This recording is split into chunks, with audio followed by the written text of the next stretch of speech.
우리 다니엘 11장 40절부터 12장 1절까지 지난주에 여러분들과 함께 보았는데요. 좀 다시 한번 보도록 하겠습니다. 다니엘 11장 41절부터 12장 1절은 제가 여러분들에게 예언을 연구하면서 말씀드렸습니다. 왜 이 예언 연구가 지금 중요한가? 우리가 다니엘과 하나님이 요한계시록을 통해서 1798년 이전에 다섯 나라를 보여주시고 1798년 이후에는 악의 삼중 연합을 통해서 성경의 예언을 전개하고 있다. 제가 여러분들에게 누차 말씀드렸습니다. 이 악의 삼중 연합을 설명하는 데서 마지막 때 나타나는 세 나라가 미국과 교황권, 살아난 교황권과 그리고 마지막 사탄이 적그리스도로 올라오는 이 관계를 하나님 보여주시려고 하는데, 우리는 지금 어느 때에 살고 있느냐 하면 미국과 교황권이 연합된 때를 우리는 이미 오래전에, 약 30년 전에 이미 이 시기에 들어갔습니다. 그런데 성경은 이때에 반드시 잠깐 동안이라는 시간이 주어질 것이다. 그 잠깐 동안의 시간이 지나면 이제 삼중연합이 완성되고 세상은 멸망으로 들어간다는 것이 예언이 보여주는 중요한 포커스다. 그런데 이 예언은 뭘 얘기하느냐 하면 하늘에 어린 양의 혼인 시기 이루어지는 때를 우리에게 왜 주기 위하여? 설명해 주기 위하여 세상에 일어나는 사건이다. 주기도문에 나라가 임하옵시며 뜻이 하늘에서 이룬 것 같이 땅에서도 이루어지이다. 그래서 그것을 설명하기 위해서 이 모든 예언이 주어졌는데, 제가 여러분들에게 말씀드리는 내용은 반드시 잠깐 동안에 있는 일이 다니엘 11장 40절부터 12장 1절의 예언이라고 하나님이 제게 말씀해 주셨어요. 제가 성경 연구를 할 때. 그래서 다니엘 11장 40절을 다시 한번 읽어보겠습니다. 우리 40절부터 12장 1절까지요. 마지막 때에 남방왕이 그를 찌르리니 북방왕이 병거와 마병과 많은 배로 회리바람처럼 그에게로 마주와서 그 여러 나라에 들어가며 물이 넘친같이 지나갈 것이요 그가 그 영원으로 할 것이요 많은 나라를 패망하게 할 것이나 오직 에돔과 모압과 암몬 자손의 제자들은 그의 손에서 벗어나리라. 그가 결국에 그 손을 펴리니 애굽 땅도 면치 못할 것이므로 그가 번세로 애굽의 금문과 모든 보물을 차지할 것이요 리비아 사람과 구스 사람이 그의 시용이 되리라. 그러나 동국에서부터 소문이 이르러 그로 번민케 하므로 그가 분노하여 나가서 많은 무리를 다 도륙하며 진멸코자 할 것이요 그가 장막 군대를 바다와 이와로 그런 사람 사이에 세울 것이나 그의 종말이 구하는 자가 없으리라. 그때에 너 민족을 호위하는 대군 미가엘이 일어날 것이요 또 환난이 있으리니 이는 개국 이래로 그때까지 없던 환난일 것이며 그때에 너 백성 중 물어 책에 기록된 모든 자가 구원을 얻을 것이라. 여러분, 여기 저는 제 개인적으로 이 예언에 대한 내용을 제가 2018년에 재림신앙의 두 기둥이라는 책에 제가 이 예언의 해석을 제가 그 당시 했었습니다. 거기에 제가 이렇게 해석했어요. 11장 40절은 1990년대에 소련의 몰락으로 성취되었다. 제가 그렇게 그때 주장을 했습니다. 그리고 나서 여러분 41절에 보면 영화로운 땅을 들어갈 때 에돔과 모압과 암몬의 사람들이 벗어나는, 이것은 바로 21세기 들어와 2000년부터 약 2010년 사이에 베네딕토 교황이 다스리던 때에 이루어진 성취된 예언이라고 제가 그렇게 썼어요. 그 책에. 그리고 42절이 애굽 땅도 면치 못함으로를 제가 2010년부터 약 2015년에 이루어지는 프란치스코 교황이 올라오면서 이슬람의 대규모 사람들이 유럽으로 몰려 들어가는 그 사건의 성취라고 제가 그때 그 책에 그렇게 썼습니다. 좀 무식한 놈이 용감하다고 제가 용감하게 썼어요. 예. 그런데 제가 그때 쓸 때 제 퀘스천이 43절이었습니다. 이걸 어떻게 해석해야 되나? 그가 권세로 애굽의 금은과 모든 보물을 잡을 것이요 리비아 사람과 구스 사람이 그의 시종이 되리라. 저는 그때 그 책에 이렇게 썼습니다. 이 내용은 지금 이슬람에서 일어나는 거대한 변화의 중에서 이루어질 일이 아닌가, 뭐 그렇게 자신이 없었습니다. 여러분 여기 지도가 잘 보이십니까? 어떻게 지도 잘 그렸어요? 아우 감사합니다. 제가 이렇게 그리기 위해서 100번 연습했어요. 제 목표가 세계 지도를 멋지게 그리는 게 제 목표입니다. 일단은 성경 시대의 역사를 보여주는 지도는 제가 좀 제대로 그리지 않을까 여러 번 그렸는데 여러분들이 딱 보니까 어딘지 여러분이 깨닫는다면 제가 잘 그린 거예요. 여기 어디 갔습니까? 아프리카. 네, 아프리카. 감사합니다. 여기는요? 스페인. 그리고 이탈리아. 그죠? 헬라로 나타난 그리스.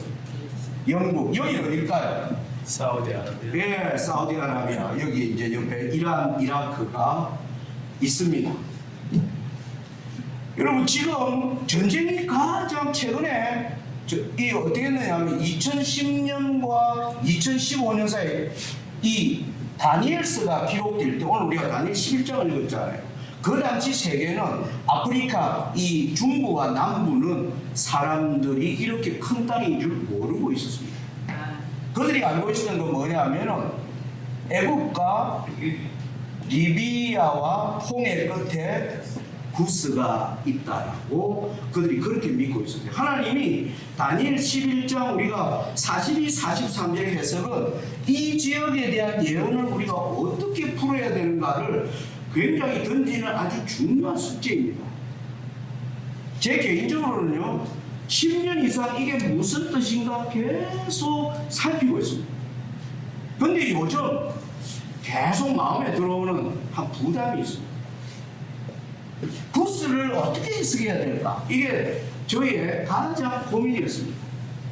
근데 여러분 지금 여기서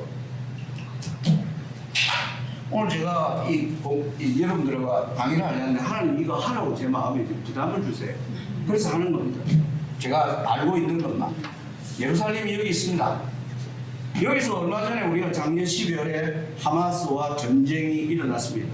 지금 큰 전쟁이 어디로 불트느냐면 바로 홍해, 여기에 후티 반군과 거대한 전쟁이 지금 미국과 사이에 벌어졌고 유럽이 지금 대거 이 전쟁에 참여해요. 여기가 어디냐면 부스 땅입니다. 여기가 부스 땅이에요. 그래서 저는 이 일이 이 예언과 관련이 되어 있는가 제 개인적으로 굉장한 관심을 보여주고 예언을 보고 있습니다. 제가 맞다는 얘기를 감히 할 수는 없고요. 그런데 제가 여러분들과 다니엘 11장을 보려고 하는 것은 이러한 시선으로 우리가 어떻게 봐야 되는가. 여러분 예언이라는 게 결국 무엇에 대한 얘기냐면 시간과 공간에 대한 얘기입니다. 하나님. 이 예언은요 무구한 수천 년의 시간 속에서 어떤 일들이 흘러왔는지를 설명하고 있고 이걸 좀 더 정확히 이해하려면 공간적 개념을 가져야 됩니다. 어디에서 일어났는가 어디에서 어떻게 일어났는가 그리고 또 우리가 거기서 그 사이에 어떤 사람들이 이 일을 주도해야 된다. 여러분 시간과 공간과 인간에 대한 연구가 이 예언이에요 사실은. 그런데 여기 재밌는 게 뒤에 다 간자가 붙었습니다. 시간, 공간, 인간. 제가 중국에 오래 살아가지고 한자를 한자로 썼는데 우리 한자로 쓰면 어떻게 씁니까? 먼문자. 이렇게 씁니다. 그죠? 이게 뭡니까? 여러분 이게 한자로 뭡니까? 문. 예, 문입니다. 이거는요 왈입니다. 하나님이 왈, 하나사대. 그러니까 하나님이 시간과 공간과 사람에게 하나님이 말하는 곳이 어디냐면 천국의 문이에요. 제가 이 한자를 그렇게 이해를 합니다. 그래서 우리가 예를 연구하려면 시간에 대한 이해도 우리가 해야 되고 그것이 그 지역에서 하나님의 그 지역을 말하는 공간에 대한 이해도 있어야 됩니다. 그리고 이 공간의 이해 가운데 누가 이것을 깨달을 것인가? 그게 인간입니다. 저는 여기에 그 인간이고 싶습니다.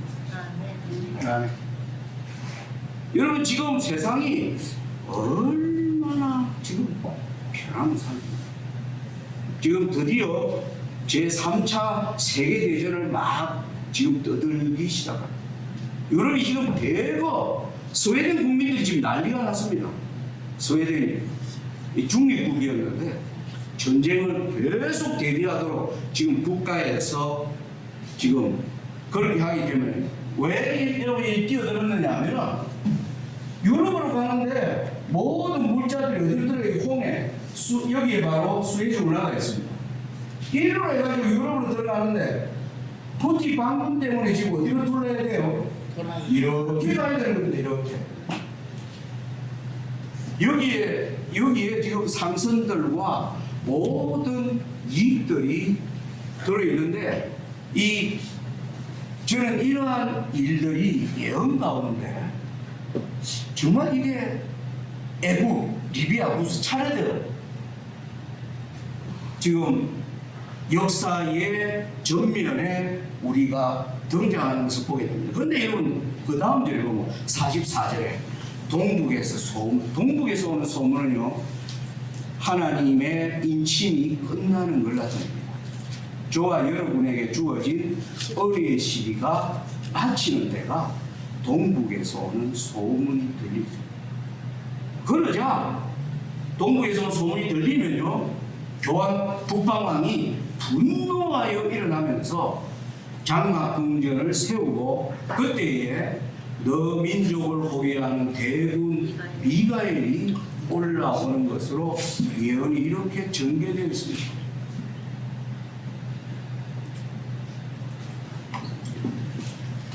그래서 저는 여러분들에게 다니엘 11장 연구가 여러분 중요합니다. 여러분 고개만 끄덕끄덕 하시고 안 읽어보면요 아무 소용없어요. 네. 제가 협박 공갈하는 게 아니라 네. 그렇습니다. 제가 여러분 다니엘 11장이 여러분 어떤 배경을 가지고 있느냐 여러분 먼저 다니엘 7장으로 한번 가봅시다. 다니엘 7장으로 가면 1절에 바벨론 왕 벨사살 원년입니다.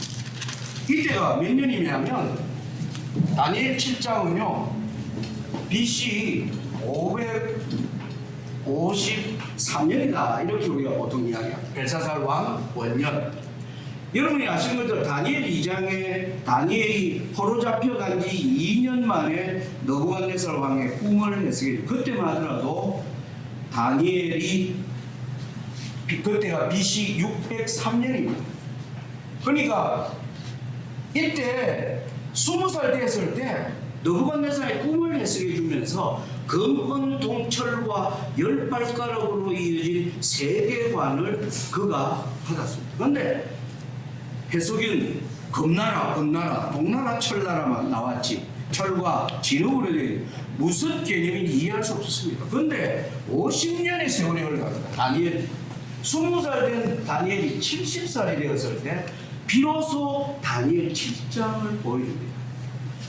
금은 동철이 사자, 보험, 표범 10불가지 짐승으로 나오면서 다니엘 2장에서 전혀 보여지지 않았던 작은 뿔이라는 세력이 등장하면서 하나님의 율법을 깨뜨리고 한때 두때 반때를 지배하는 그것을 다니엘이 봅니다. 이때 다니엘이 어떤 반응이냐면 7장 끝으로 가보겠습니다. 28절 그 말이 이에 그친지라 나 다니엘은 중심이 번민하였으며 내 낯빛이 변하였으나 내가 이 일을 마음에 감추었느니라. 그는 큰 이상에 관한 엄청난 충격을 받습니다. 그런데 설명이 더 이상 그가 깨달을 수 있는 내용이에요. 그런데 이러면 8장으로 가면 8장은 벨사살 왕 3년입니다. 그러니까 7장과 8장 사이에는 몇 년이 흘러갑니까? 2년이 흘러가요. 시간 2년. 2년 동안 다니엘은 7장의 이상을 받으면서 그 이상의 의미를 계속 생각해 왔습니다. 그러면서 8장에 이제 수양과 수염소를 보여주는데 2년 전에 넷째 짐승 10불가지 짐승을 강하게 보여줘놓고 8장에는 뭐예요? 10불가지 짐승이 쏙 빠져버립니다. 쏙 빠져버립니다. 그러면서 2300주야 동안 성소를 막 짓밟는 얘기가 나오니까 8장 끝으로 가보겠습니다. 27절 이에 나 다니엘이 혼절하여 수일을 앓다가 일어나서 왕의 일을 보았느니라. 다니엘 8장의 이상을 받고 나서는 기절을 해버렸어요. 알아보는 것입니다. 그가 이 이상에 그 이상에는 드디어 자기가 바벨론에 있는데 드디어 수양은 메데 바산이라 수염소는 엘란이라. 다니엘이 이 땅에 국무총리로 있었으니까 이 주변 나라를 알죠. 이 다니엘의 세계관이 이 지역으로 뭡니까? 확장시키는 겁니다. 근데 넷째 짐승은 로마라고 하는 것을 하나님 밝혀주지 않습니다. 그냥 넷째 짐승은 강하고 무섭고 큰 처리가 있다고 하면서 아주 악한 놈 작은 뿔을 만들어 낼 거라고 주입니다. 여러분 이 이상을 보면 알아둔 다니엘이 이 이상을 알고자 얼마나 애썼겠습니까? 다니엘 10장으로 가보겠습니다. 다니엘 10장 바사왕 고레스 3년에 한 일이 벨드사살이라 이름한 다니엘에게 나타났는데 그 일이 참되고 곧 큰 전쟁에 관한 것이다. 다니엘이 그 일을 분명히 알았고 그 이상을 깨달으니라. 그때에 나 다니엘이 새 일해 동안을 설포하며 새 일해가 차기까지 좋은 떡을 먹지 아니하며 고기와 포도주를 입에 넣지 아니하며 또 기름을 바르지 아니하며. 여러분 여기 고레스 3년은 몇 년입니까? 이때로부터 BC 537년입니다. 이때로부터 16년이 흘러갑니다. 다니엘이 이제 90살이 됩니다. 그런데 이 모든 이상이 큰 전쟁에 관한 것을 이걸 알면서 다니엘이 보면 금식하며 우울 때 주어진 예언이 바로 다니엘 11장입니다. 이 다니엘 11장이 얼마나 무게를 가지고 있는가를 제가 여러분들에게 말씀드리려고 합니다. 자, 그래서 여러분들이 기회가 있을 때요 공부하셔야 돼요. 기회가 그렇게 자주 오지는 않습니다. 그래서 여러분들이 정말 이 내용들, 저는 예언을 연구하면서 저의 죄의 문제, 내가 도시에 살아야 되는가 이런 여러 가지 문제들을 하나님이 깊이 고민하도록 이끄셨습니다. 저는 예언 연구를 그러면서 제가 가진 나쁜 습관들 이걸 내가 그리스도의 은혜로 어떻게 정복해 나가야 되는가에 대한 깊은 고민들이 제 삶의 숙제들이 정말 밀려오는 것을 왜? 예언이 주는 무게가 있어서 내가 여기서 점점 이 일들이 되는 것을 보면서 오늘 서론에 말씀하시는 것처럼 구스가 그의 종이 되리라고 하는 이것이 지금 일어나는 일들과 과연 어떤 관련이 있는 것인가? 여러분 이걸 연구를 하려면 우리가 11장 전반에 대한 이해가 필요합니다. 수반이 되어야 됩니다.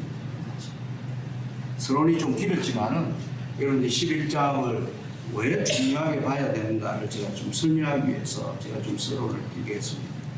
자, 이제 11장 40절부터를 이해하려면 11장 전체를 우리가 어떻게 이해해야 될 것인가.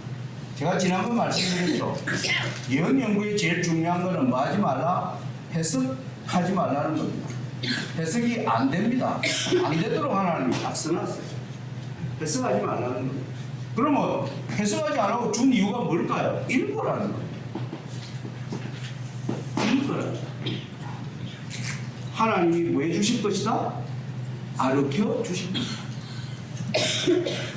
자, 이 다니엘 11장을 계속 다니엘 11장이 45절로 이루어져 있어요. 계속 읽어보면 지난번 얘기했습니다. 다니엘 7장의 전개 방식, 8장의 전개 방식, 11장의 전개 방식을 좀 우리가 생각하자. 다니엘 7장에는 예체 짐승의 강조점이 있었습니다. 열불가진 짐승. 그런데 하나님이 8장에는 수염소가 나오고 네 뿔이 나오고 작은 뿔을 바로 등장시켜 버렸어요. 이게 무슨 뜻인가?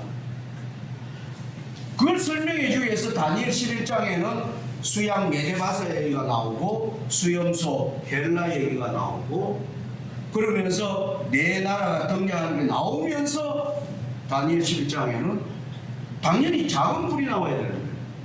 남방왕과 북방왕으로 하나님이 예언을 전개합니다. 이게 무슨 의도인가? 이게 뭘 우리에게 말씀하시려고 하는가? 이 고민을 우리가 해야 된다는 사실. 그래서 우리가 이 고민을 해결하려고 다니엘 11장을 쭉 읽어보니까 11장이 이런 구조로 되어 있더라는 거죠.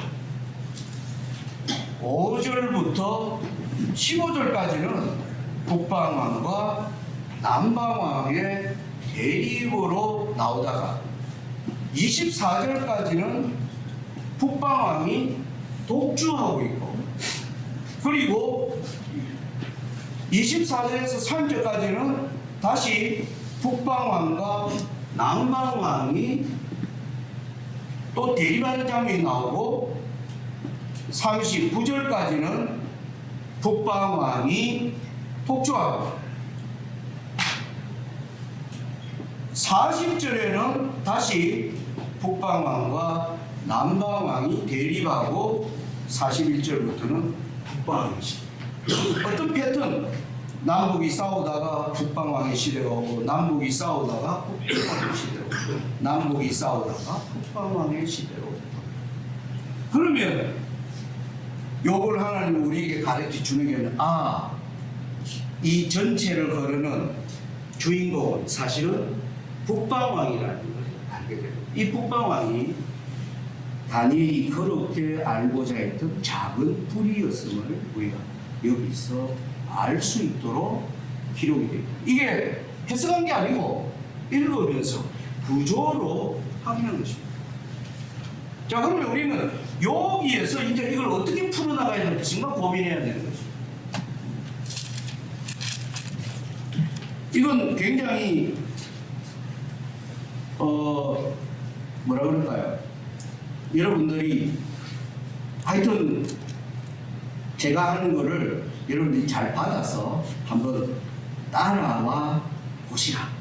제가 그렇게 말씀드리고 싶습니다. 자, 그런데 여러분 여기에서 알만한 힌트가 몇 군데 있습니다. 이 전체를 읽어보면 무슨 소리인지 사실 다 헷갈리게 돼요. 그런데 가만히 들여다보면요, 우리 교회가 잘 해석하는 데가 20절입니다. 여러분들 우리 교회 주석책 보면 11장부터 막 복잡한 얘기 해놨다가 20절은 자세하게 풀어놨습니다. 20절이 뭐냐면 한번 읽어볼까요? 그 위를 이을 자가 토색하는 자로 그 나라의 아름다운 것으로 두루 다니게 할 것이나 그는 분노하며 싸움이 없이 몇 날이 못되어 망할 것이요.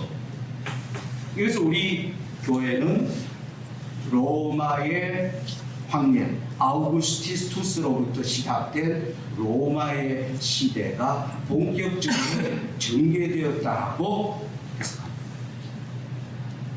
이 중요한 내용입니다. 자, 그런데 21절에 보면 또 그 위를 이을자. 그러니까 북방왕의 왕위를 잇는 얘기를 하고 있는 거예요. 자, 여러분 여기서 5절로 가보겠습니다. 11장 5절에 보면 알렉산더가 죽은 이후에 알렉산더가 다스리던 거대한 나라가 네 군인 황제하여 동서남북으로 나누어졌는데 약 30년이 지나면서 동서의 모든 땅들은 북방왕에게 다 흡수됩니다. 그래서 북방에는 셀루쿠스라는 장군이 세운 왕조가 있고 남쪽에는 프톨레미 장군이 세운 프톨레미 왕조로 나누어집니다. 그게 5절에 남방의 왕은 강할 것이나 그 군들 중에 하나는 그보다 강하여 권세를 떨치리니 그 권세가 심히 클 것이요. 여러분 여기 지도를 보세요. 여기 보면 모든 방향은요 예루살렘이 중심입니다. 예루살렘에서 북쪽, 예루살렘에서 남쪽, 이게 남방왕, 북방왕, 이게 애굽이에요. 바로 애굽이 있는 곳이 프톨레미 왕조고요. 북쪽이 셀루쿠스 왕조입니다.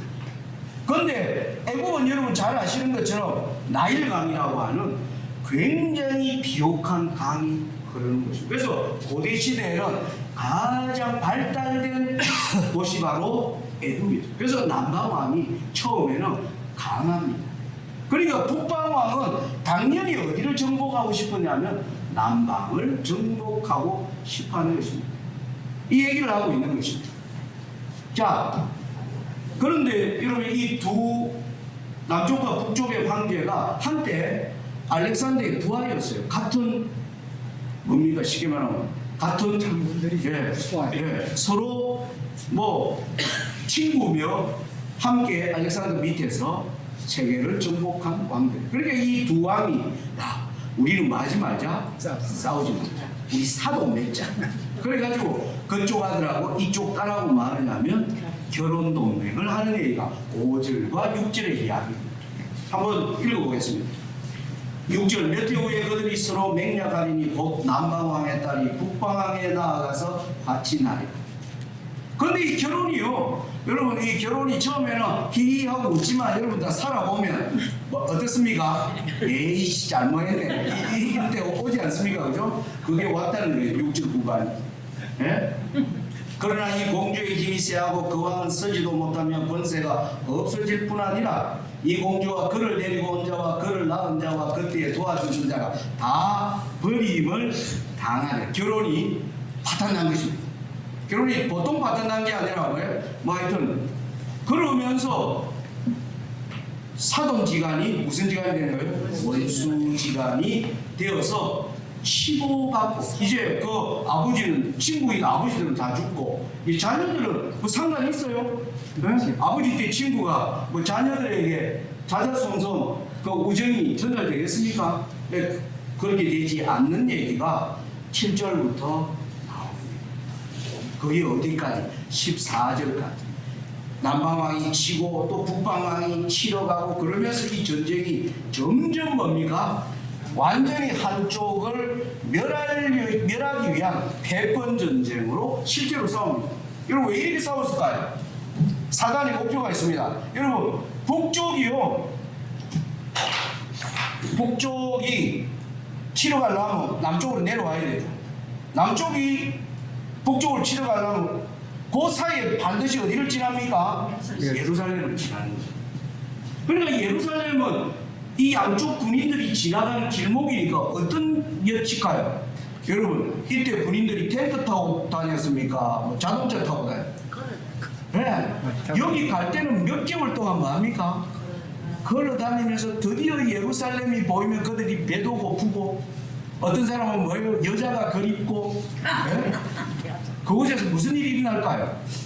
네, 살인, 강간, 막 도둑질하고 이런 일들이 다반사로 일어납니다. 사단이 곧 이 땅에 누가 태어날 거니까? 예수님이 태어날 것이기 때문에 그 예루살렘의 모든 백성들은 뭡니까? 절망 가운데 맞들이는 바로 이 남방과 북방이 사실은 싸우는 것은 하나님의 백성들과 하나님의 성소를 막기 위해서 짓밟기 위한 사단의 전략이었음을, 이게 14절까지 이건 너무 자세히 하면 여러분 머리에 지나요. 저도 이렇게 지나서 이 정도라고 넘어가겠습니다. 여러분 자세히 하려면 저한테 개인적으로 와서 하시면 제가 좀 더 보충 설명해 드리겠습니다. 그래서 이게 14절까지 이야기입니다. 14절까지 이야기. 그리고 이제 이 싸움을 15절부터는 북방왕이 이제 드디어 이 싸움의 주도권이 드디어 헤게모니의 힘의 균형이 어디로 넘어가느냐 하면 북으로 넘어가는 얘기가 15절에 나옵니다. 드디어 여러분이 이 지중해라는 곳이 여러분 제가 잘 그려놓고 망쳐라. 여러분 이 로마가 이 남북이 한참 싸울 때 로마는 여기 리비아 북쪽에 카르타고라고 하는 거대한 나라가 있었어요. 이 나라와 전쟁을 하면 이게 유명한 호에니 전쟁입니다. 100년의 거기 여러분 세계사적으로 유명한 한니발 장군 뭐 이런 그 장군들이 막 등장하는 이 전쟁에서 로마가 이기면서 지중해 모든 패권이 누구에게 넘어가는가? 바로 로마가 드디어 이 전쟁의 북방왕으로 뛰어드는 얘기가 16절에 오직 와서 치는 자라는 말이 로마가 셀루쿠스 왕조의 북방왕의 자리를 차지하게 되는 과정을 설명하는 게 16절부터 19절입니다. 이거 우리 재림교회가 그렇게 해석하고 있는 부분입니다. 우리 재림교회가.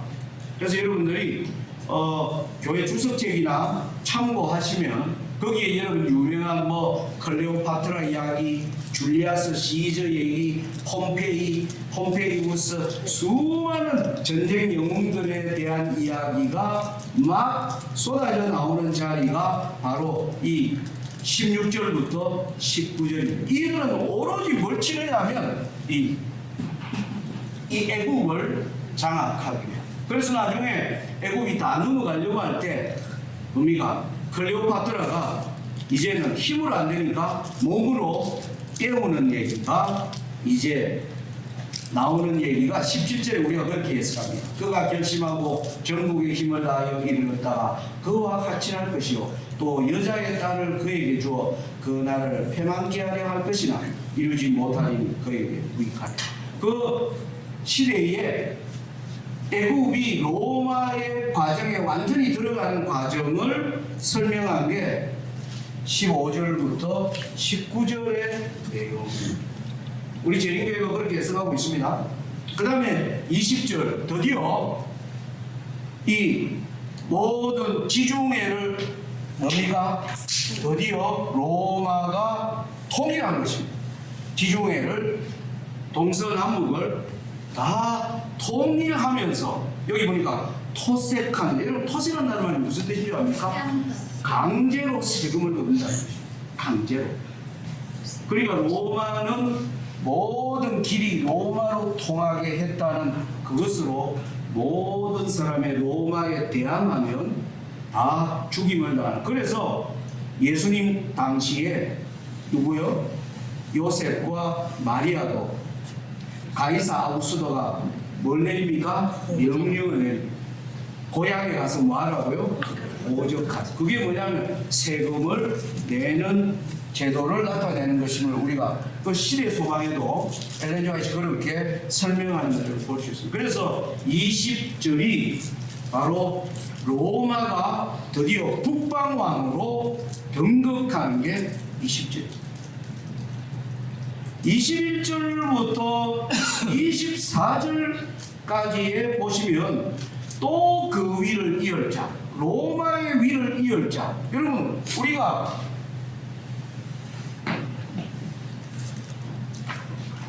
여러분 다시 다니엘 7장에는 넷째 짐승인 10뿔이 나오고요, 작은 뿔이 나옵니다.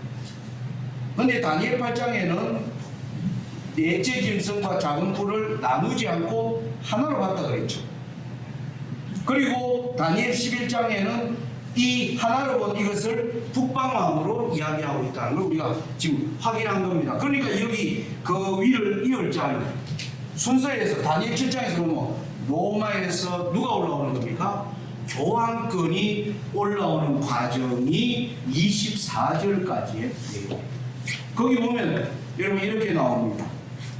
23절에 보면 22절 보겠습니다. 넘치는 물 같은 분대가 그에게 넘침을 입어 피할 것이요 동맹한 왕도 그렇게 될 것이며 그와 약조한 후에 그는 거짓을 행하여 올라올 것이요. 여러분 교황권은 그리스도를 위한다고 말은, 예수님을 위한다고 말은 하지만 사실은 뭐예요? 거짓으로 올라온 집단입니다. 여러분 아시죠? 로마가 왜 교황권과 같은 세력이라고 하나님이 말하는가? 로마는 예수님을 십자가에 죽이고요, 12사도도 죽이고, 그것도 모자라서 200년 동안 기독교를 했습니까? 핍박해서 교회를 없애버리려고 했습니다. 그런데 교회가 많은 겁니까? 예, 교회는 핍박받으면서 점점 순결하게 교회가, 여러분 교회 가면 죽는데 우리처럼 어주인 떠주이들이 교회에 있겠어요? 그때는 뭐 하는 사람? 목숨 각오한 사람만 교회에 다니는 것이죠. 그래서 교회가 순결해지는 것입니다. 그러니까 사단이 뭐예요? 아, 이렇게 해서는 안 되겠다. 작전을 바꾼 게 우리가 그리스도를 위하노라 하면서 뭐예요? 거짓 교회를 세우죠. 그게 여기 22절과 23절이 그렇게. 그러면서 23절 끝에 적은 백성을 거느리고 이게 작은 뿔로 올라오지만 뭡니까? 강하여지는 것을 설명하고 있습니다. 그래서 21절 이후부터 24절까지는 드디어 교황권이 올라오는 과정입니다. 24절에 보면 그가 평안한 때에 그 도의 가장 기름진 곳으로 들어왔어. 여러분 교황권이 서게 되는데, 교황권이 로마로 넘는데 치고받고 해서 교황권이 생긴 게 아니잖아요, 그죠? 로마의 콘스탄티누스 왕제가 기독교를 뭐 해주고 공인해주고, 그리고 콘스탄티누스가 기독교를 공인해주고 난 뒤에 로마를 누구에게 주고요? 교회에 주고. 자기는 어디로 갑니까? 여기 터키 콘스탄티노플로 이사를 감으로 말미암아 아주 수월하게 나라를 얻게 돼. 그래서 여기 보면 24절에 평안한 때에 그 도에 가장 알짜배기들을 다 이어받는다는 얘기가, 그러면서 그에게 말을 듣지 않는 자를, 여러분 다니엘 7장에 보면 작은 뿔이 10뿔 중에 3뿔을 뽑는 얘기가 나오죠. 말 안 듣는 그 내용이 24절 후반에 그는 노력하며 탈취한 재물을 무리에게 흩어주며 모략을 베풀어 얼마 동안 산성들을 칠 것인데 때가 이르기까지 그리 때, 그는 한 때, 두 때, 반 때, 그래서 그 때가 이르기까지 그 일을 할 것을 말하고 있어요. 그래서 21절부터 24절까지는요 교황권이 북방왕으로 올라오는 과정을 나타냅니다. 여러분 이 모든 예언은요, 예언은 순서대로 진행합니다. 예언은요.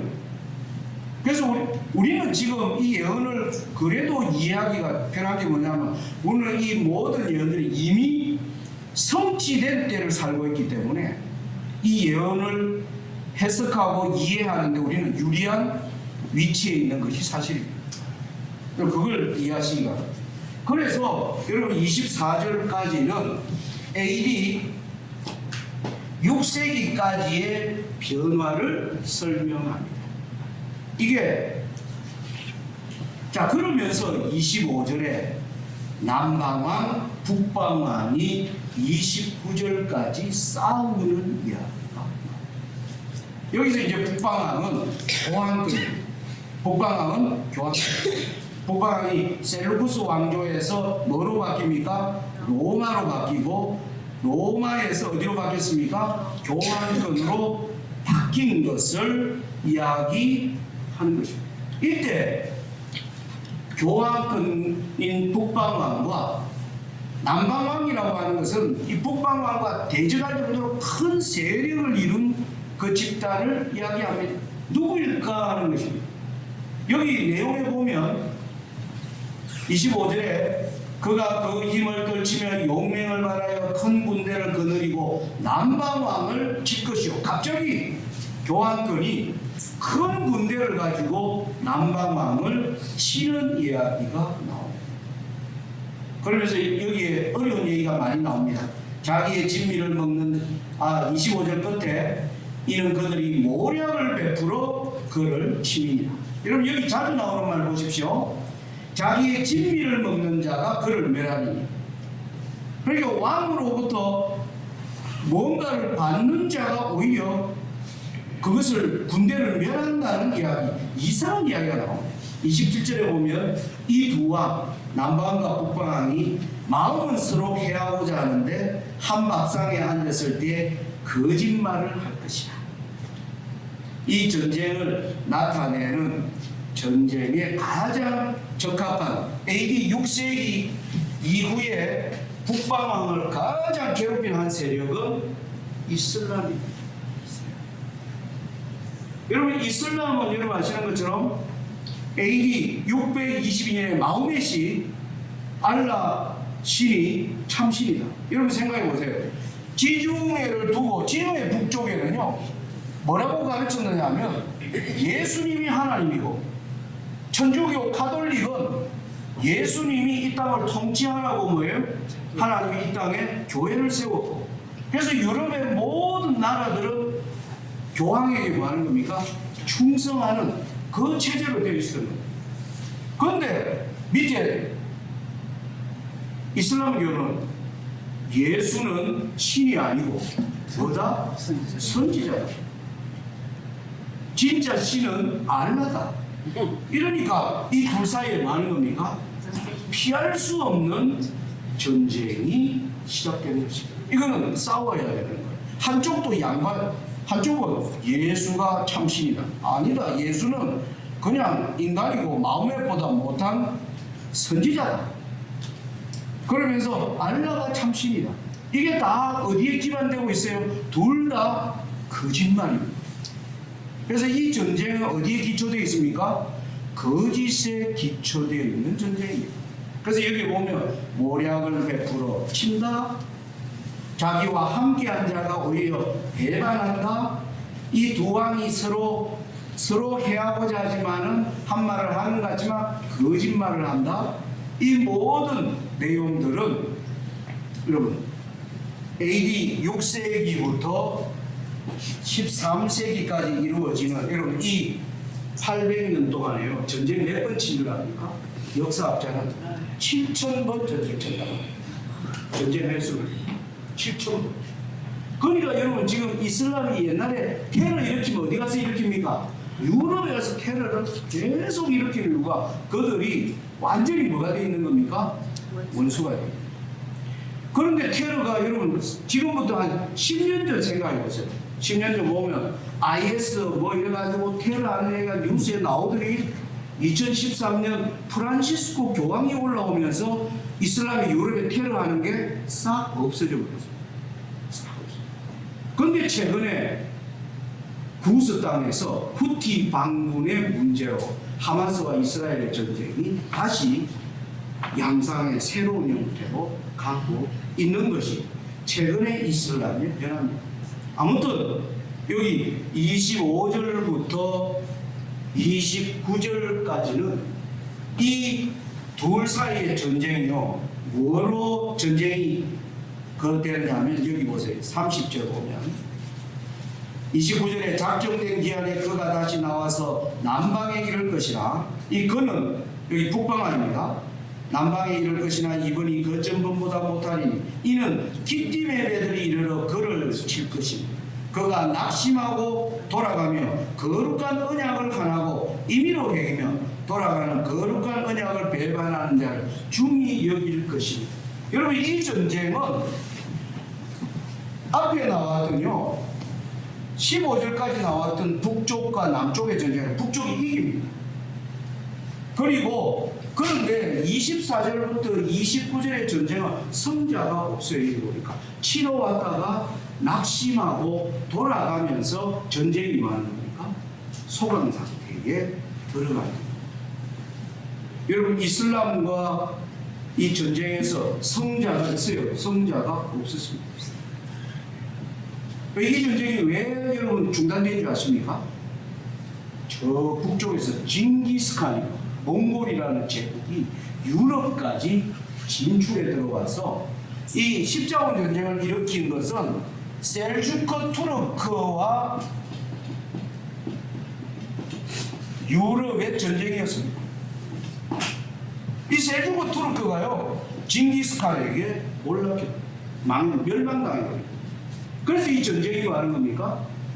그냥 십자군 전쟁이 7자까지 이루어지면서 전쟁의 승자도 패자도 없이 이 전쟁이 종말을 가. 저는 이게 바로 기띔의 애들이 주는 의미라고 저는 그렇게 이해를 합니다. 이 기띔에 대해서는 뭐 할 얘기가 많은데 아무튼 자, 그러면서 여러분 31절부터 내용은 보면 이해가 가장 쉽습니다. 31절부터 한번 읽어볼게요. 군대는 그의 편에 서서 성소곧 견고한 곳을 더럽히며 매일 드리는 제사를 피하며 멸망케 하는 미운 물건을 세울 것이며 그가 또 언약을 배반하고 악행하는 자를 계율로 타락시킬 것이나 오직 자기의 하나님을 아는 백성은 강하여 용맹을 바라리라. 백성 중에 지혜로운 자가 많은 사람을 가르칠 것이나 그들이 칼날과 불꽃과 사로잡힘과 약탈을 당하여 여러 날 동안 쇠퇴하리라. 그들이 쇠퇴할 때에 도움을 조금 얻을 것이나 많은 사람은 괴줄로 그들과 친합할 것이며 또 그들 중 지혜로운 자 몇 사람이 쇠퇴하며 무리로 연단되며 정결케 되며 희게 되어 마지막 때까지 이르게 하리니 이는 작정된 기한이 있음이니라. 이게 뭘까요? 바로 종교개혁, 마르틴 루터 시대를 관통하는 참된 무리들이 올라올 때 그들을 뭐 하는 겁니까? 죽이고 핍박하는, 어느 때까지? 정한 때까지, 한 때와 두 때와 반 때까지 이루어지는. 그래서 여러분 이 31절부터 35절은 14세기에서 16세기에 일어난 거대한, 오늘날 우리 SDA가 속한 프로테스탄트 교회가 생기는, 그 프로테스탄트가 교황권으로부터 엄청난 뭐였습니까? 핍박을 받아서 죽인다 이야기가 이 내용. 자, 그러면 36절부터 39절은 뭘까요? 바로 17세기와 18세기의 배경. 여러분 17세기, 18세기가 세상은 뭐라고 얘기합니까? 세상은 대항해 시대로 말미암아 스페인이나 이런 나라, 드디어 콜럼부스가 아메리카 땅을 발견하면서 스페인과 포르투갈이 아메리카를 장악하고, 그러자 뭡니까? 영국, 네덜란드 뭐 전부 식민지 쟁탈전에 뛰어든 그 때가 바로 17세기와 18세기. 그게 36절부터의 내용이나. 자, 여기 보면 이 왕은 북방왕입니다. 자기 뜻대로 행하며 스스로 높이오며 모든 신보다 크다 하며 비상한 말로 신들의 신을 대적하며 형통하기를 분노함이 심히 실 때까지 하리니 이는 그 작정된 일이 반드시 이룰 것임이니라. 그가 모든 것보다 스스로 크다 하고 열조의 신들과 여자의 사모하는 것을 돌아보지 아니하며 아무 신이든지 돌아보지 아니할 것이나 그 대신에 세력의 신을 공경할 것이요 또 그 열조가 알지 못하던 신에게 금은 보석과 보물을 들여 공경할 것입니다. 여러분 여기 보면 이상한 신이 등장합니다. 옛날에 전혀 섬겨보지 않았던 신이 등장합니다. 무슨 신일까요? 예? 여기 세력의 신이라는. 예, 무슨 신일까요? 여러분 이때 생긴 게 무신론입니다. 무신. 이전에 전혀 없던 신이. 무슨 말인지 아시겠습니까? 여러분 어떤 사람은 제가 무신이라고 장로님 이거는 신이 없다는 뜻 아니냐. 이 무신이 어떻게 등장하느냐면요, 신이 없다. 여러분 수백 년 동안 유럽 사람들이 이슬람과 가톨릭 사이에 700년 800년 그렇게 싸우는 걸 봤습니다. 싸우는 목적이 뭐예요? 한쪽은 예수가 신이다, 한쪽은 뭐예요? 아니다, 알라가 신이다. 그렇게 싸우더니 14세기에서 16세기에는 이제는 예수 갖고 싸우는 거예요. 구교가 참교였다, 아니다, 신교가 참교였다, 이렇게 싸우는 거예요. 그러니까 사람들이 뭐예요? 이제는 신 얘기하지 마라. 네? 그게 바로 무신입니다. 거기서 지금까지 전혀 알지 못하던 신을 섬기는 것입니다. 이게 무신의 사상. 그래서 오늘날 무신론은요, 하나님은 없다 이거보다 오늘날 무신론은 하나님은 계시는데 우리 인간을 그냥 살도록 외뒀다. 하나님 이 지구를 포기했다. 여러분 마르틴 루터가 아니고 윌리엄 밀러가 이신론자였습니다. 윌리엄 밀러가 하나님의 존재를 믿는데 하나님은 인간을 왜 해왔다? 인간을 버렸다. 그렇게 믿고 있으면서 그가 19세기 초에 주변에서 어떤 뭐랄까 성령의 은혜를 강조하는 이런 사람들을 만나면서 과연 신이 인간의 역사 속에 역사하는가를 연구하다가 말합니까? 다니엘서를 이해하면서 그가 재림운동을 일으키게 되는 것입니다. 여러분 이게 제가 짧게, 근데 이거 길게 하면요 여러분들 지단사 안 돼요. 그래서 좀 더 자세하게 공부를 원하면 개인적으로 제가 좀 그 어떤 문장에 대해서 생각하는 것에 대한 설명을 드리도록 하겠습니다. 그러니까 다니엘서는 5장부터 39절까지가 무슨 내용이냐면요, 2000년의 흐름을 하나님이 쭉, 이거는 어떤 한 영웅들을 설명하는 게 아닙니다. 뭐 안티오쿠스 에피파네스를 설명하려고 하나님이 2000년의 역사를 한 인물로 대표하지, 인간이 살아봐야 뭐 하는 겁니까? 한 7, 80년 살아도 그가 권세에 올라와 있던 기간은 보통 20, 30년밖에 안 돼요. 그 한 영웅들을 통하여 2000년의 역사를 하나님 설명할 거야? 절대 그런 게 아닙니다. 그런데 개신교회는 이걸 뭐 어떻게든 안티오쿠스 에피파네스에 어떻게 적용을 해보려고 하는 그런 어리석은 일을 우리가 할 필요가 없고요. 그래서 우리가 이 내용이 뭐냐면은 이 헬라 알렉산더가 이제 무너진 이후부터 북방왕의 계보가 셀루쿠스에서 로마에서 드디어 교황권이 올라오면서 교황권의 시대가 언제까지? 11장 4절 마지막 때까지 연결되는 것을 설명하고 있는 것입니다. 이제 시간이 됐기 때문에 오늘 한 가지만 얘기하고 이제 마치고, 여기에 연구를 해보면요, 교황권과 원수를 맺은 게 세 세력이 있습니다. 하나는 이슬람이에요. 그리고 또 뭐예요? 프로테스탄트 교회예요.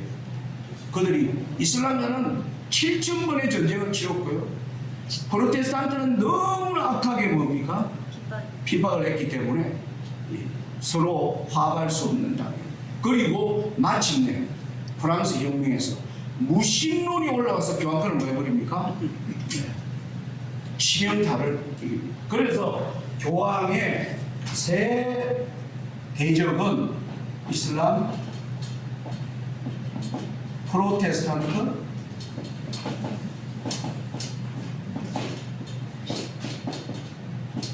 무신론 세력. 이 세력을요, 마지막 때 11장 40절에 이걸 하나하나 교황들이 뭡니까? 해결해 나가는 과정을 설명하는 게 11장 40절부터 43절입니다. 11장 40절은 자기를 찌른 무신론의 소련을요, 교황이 요한 바울 2세가 레이건 대통령과 함께 이 소련을 무너뜨리는 얘기가 11장 40절입니다. 41절에 영화로운 땅은 드디어 진리를 가진 프로테스탄트 교회가 지금 교황과 뭡니까? 합파해져 있는 프로테스탄트의 타락입니다. 여러분 사실요, 2015년에 미국 대법원이 동성애를 뭐예요? 합법화시켰습니다. 작년 12월 24일날 교황이 뭐라 했습니까? 사제가 동성연애자를 뭐하는 거는 거 축복하는 것은 신이 주신 합법적인 권한이다. 작년 12월에. 그러면 교회가 어떻게 해야 됩니까? 프로테스탄트 교회가 저 나쁜 놈 하고 근데 얘기합니까? 우리 재림교회도 있다고 안 얘기합니다. 얼마나 지금 프로테스탄트가 타락했는지 교황권이 하는 짓에 더 구경만 하고 있는. 여러분 이 동성애를요 그렇게 하는 거는 배도하는 것입니다. 소돔받고 하나님이 가장 악한 죄로 단죄했지. 그런데 여러분 거기에 대하여 교회가 있다. 이게 바로 11장 41절에 영화로운 땅에 들어가면서 진리를 가진 백성들이 다 무너지는 장면이 41절에 그리고 42, 43절은 뭘까요? 바로 이슬람의 애국, 리비아, 구스 다 이슬람입니다. 이 지역이 2010년에 아랍의 혁명이 일어나면서 여러분 이 리비아, 아프리카 북쪽에 있는 사람들이 전부 뭡니까? 프란시스코 교황이 되자 다 유럽으로 얼마나 들어가냐? 7천만 명 들어갔습니다. 이 아프리카 북쪽 이 이슬람 교황의 품에 가서 전부 뭐예요? 교황은 참으로 이슬람의 리비아 사람이 완전히 종이 되어가는 과정을 우리가 본 겁니다. 그런데 구스가 종이 되는 게 뭐지? 정말 지금까지는 안 했는데 저는 지금 일어나는 변화가 이걸 설명하는 것인지 제 마음에 아주 끊임없이 하나님이 주시는 숙제입니다. 근데 숙제 때 제가 여러분들에게 너무 단언해서 말한 것인지 저도 잘 모르겠어요. 그런데 여러분들이 앞으로 근데 오늘 아무튼 이걸 하려고 제가 계획을 안 잡았는데 이걸 해야 되겠다라고 하는 이 마음이 제 마음에 이렇게 몰려와서 이렇게 함께했습니다. 아멘. 마지막으로 이사야 34장 읽고 오늘 말씀 마치겠습니다. 우리 이사야 34장 보시면 바로 여호와의 보응의 날에 관한 얘기입니다. 34장 1절입니다. 열국이여 너희는 나와 들을지어다. 민족들이여 귀를 기울일지어다. 땅과 땅에 충만한 것 세계와 세계에서 나는 모든 것이여 들을지어다.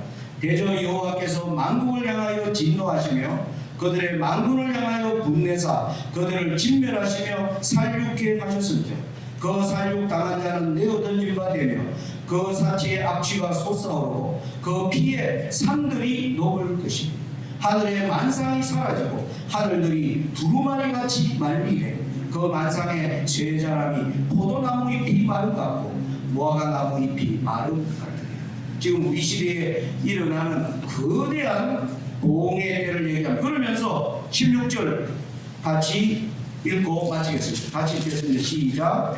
너희는 여호와의 책을 자세히 읽어보라. 이것들이 하나도 빠진 것이 없고 하나도 걷짝이 없는 것이 없으리니 이는 여호와의 입이 이를 명하셨고 그의 신이 이것들을 모으셨습니다. 이 여호와의 보응의 날에 너희들은 여호와의 책을 자세히 여러분 하나님의 말씀에 귀 기울이는 저와 여러분들이 되시길 바라면서 마지막 기도 바로 드리겠습니다.